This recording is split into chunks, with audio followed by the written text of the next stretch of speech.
Bonjour chers tous, alors je suis Okouloui Ephraim à l'état civil, connu sous le pseudo de Max Melo, voilà qui veut dire maximum de mélodie.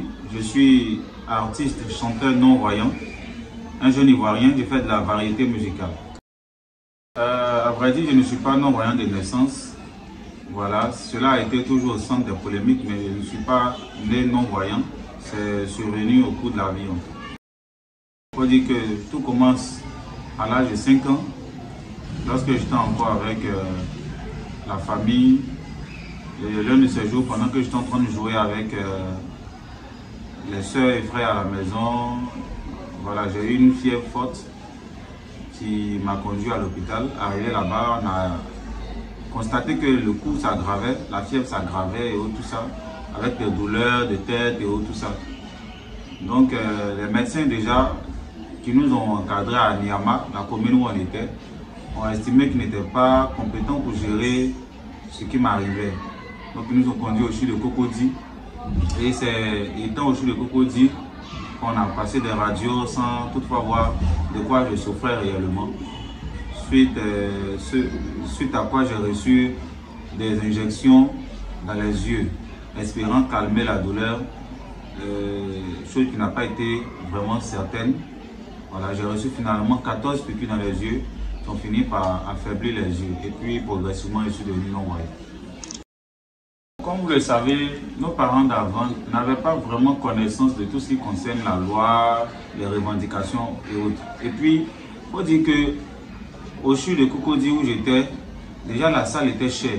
À l'époque, il fallait payer 16 000 francs le jour.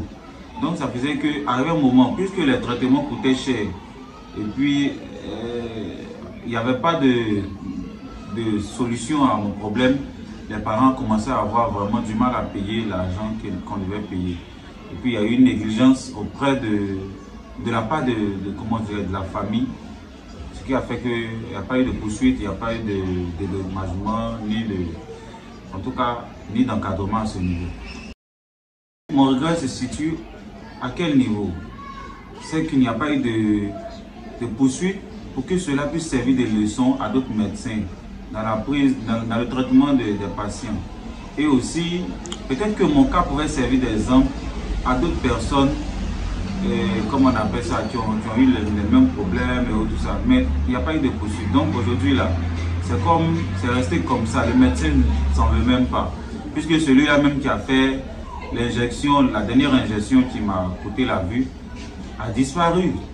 Quand nous sommes repartis, ses amis l'ont protégé, n'ont pas voulu donner son identité, puisqu'on était aux urgences et que tout le monde n'avait pas accès à la salle.